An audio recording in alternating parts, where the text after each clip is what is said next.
Hello my keto peeps, it's Samaya and welcome back to my channel, I Don't Sugarcoat. Today I'm going to show you guys how to make keto polenta, so let's get started.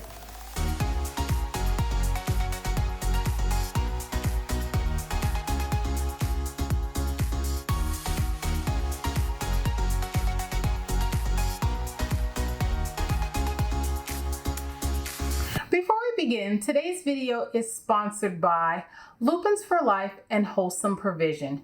You guys know that I love both of these companies because they are both dedicated to a healthier way of eating. Lupins for Life has a line of high quality lupin products. They have Lupin Flour, Lupin Semolina, Lupin Kibble, and Lupin Crumb. And from those, you can take them and make a whole lot of amazing recipes, and you will be seeing some of those right here on this channel. Wholesome Provision has a whole host of products on their website that is dedicated to the low carb way of eating. They have plenty of things that you can make wonderful low carb baked goods with, and even a bunch of pre-made stuff that would be an amazing addition to any meal that you make. I'm going to leave the link to the website of both of these amazing companies in the description of today's video. Now let's jump into this recipe. Okay, so I might look a little different today. I have my glasses on. Today was just not a day that my contacts wanted to behave. So here I am, and for the next several videos, I will be wearing my glasses. Okay, so now that that's out of the way, yes, today we are making keto polenta. And obviously, I'm going to be using a combination of these two products here, which is the Lupins for Life Semolina, and then I'm going to be using Wholesome Provisions Lupin Flour.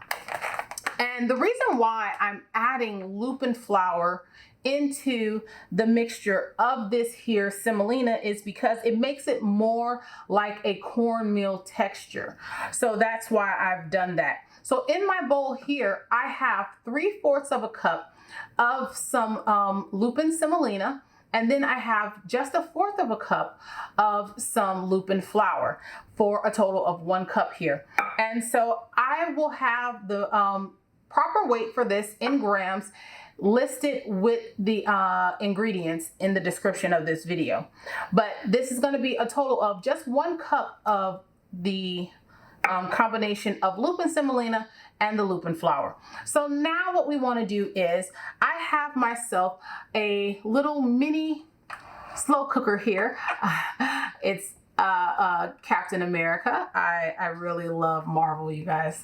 But anyway, so I've already got my pot here getting warm. Now, I will leave this up to you what you choose to use for liquid. For me, I'm going to be using 2 2/3 cup of some chicken stock. Now, depending on how you want your polenta, I like to have mine nice and creamy, so I like to use a bit of extra liquid. Also, I should tell you before continuing on, the other reason why it's important to add in the Lupin Flour is because it helps it to thicken. When I first started trying to create this recipe, I only used the Lupin Semolina, and it just didn't thicken right, and it just stayed a grainy texture. And so I didn't want it to be that. I want it to be as close to polenta as possible. So you're really not gonna want to skip that. You're really not gonna want to not do this mixture here.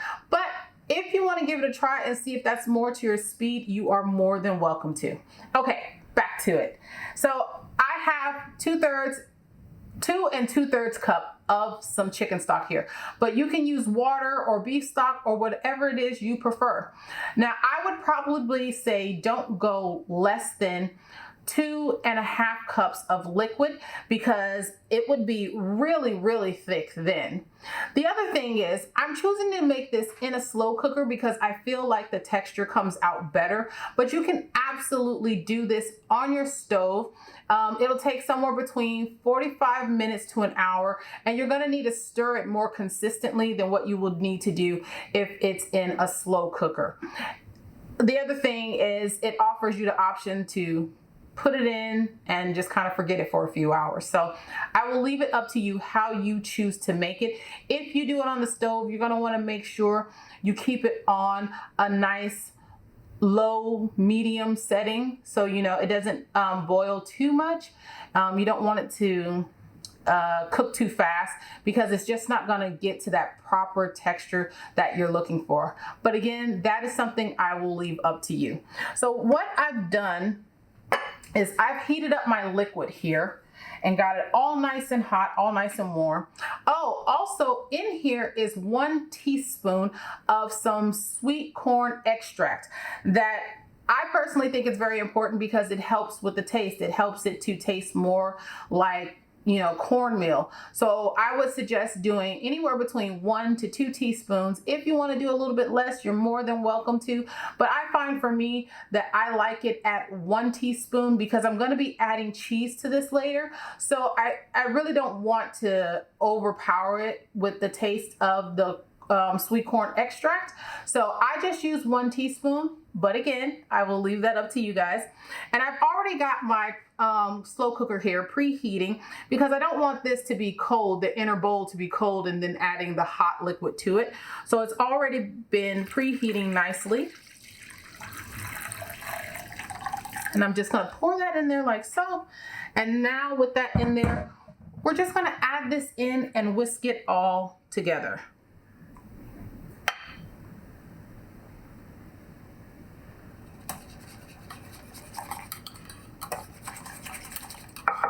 And now you just want to go ahead and give that a nice mix. And it's already just at the perfect consistency to start off with. So now all you have to do now, if you're making it in a slow cooker, is put your lid on and just let it sit for 3 hours. Now I tend to come back every hour or so, every 45 minutes to every hour, just to stir it up a little bit and make sure it's not sticking to the bottom. I have it on a low setting here, and so I'm just going to leave this for 3 hours and it's going to be all nice and done, and I'll come back and show you guys what we're going to do next to complete this recipe. I know, simple, right? All right, I will see you guys back here when this is done. All right, so my polenta is ready. I forgot to mention that after 2 hours, I like to turn it up to high to let it cook the rest of the way. So for 2 hours, you want to cook it on low, and then after 2 hours, you want to go ahead and turn it up to high for that last hour. And as you can see, it looks all nice and thick and creamy. Now, you can still see some liquid, and that's what I want because I'm going to be adding cheese and whatnot to this. So I really don't want it to be too thick because once we add that cheese, it's going to make it really thick. So I want it to still have a little bit of liquid, but as you can see, that is nice and thick. So now I'm going to start off by adding in 3 tablespoons of some butter. Now you can add in none or less or more, whatever you want. You want to make this to your personal taste. Okay, so I'm going to season this with some salt. Again, this is all stuff that is all about preference. So you're going to want to add as much as you like or as little as you like. And I'm also going to add a little bit of some cracked pepper. I like to add that to mine. Now, when it comes to cheese, while I know Parmesan is standard, I like to do all different types of cheeses when I'm having this. It just kind of depends on what I'm eating it with. So today I'm going to be adding in some Monterey Jack cheese. But you can add in whatever you like, Parm or cheddar, whatever you prefer. And I usually like to do somewhere between 1/4 of a cup to 1/2 of a cup of cheese. Okay, now this is about the consistency that I like mine. If you want yours thicker, you're gonna wanna drop it down to that 2.5 or maybe even 2 1/3 cups of liquid. So this is good for me. Now I'm gonna go ahead and get this all nice and plated for you guys. Oh my gosh, can you guys see just how creamy that looks? Okay, And while I wish I had some fresh some fresh parsley, I sadly don't have any in the refrigerator right now. I've been using that stuff like crazy. And now to me, this looks absolutely fantastic and it smells so delicious. And you can just eat this with just about anything. I have it for breakfast. I have it for dinner. It just doesn't matter. Whatever you want to eat this with, you totally can. And look at that. Oh my gosh.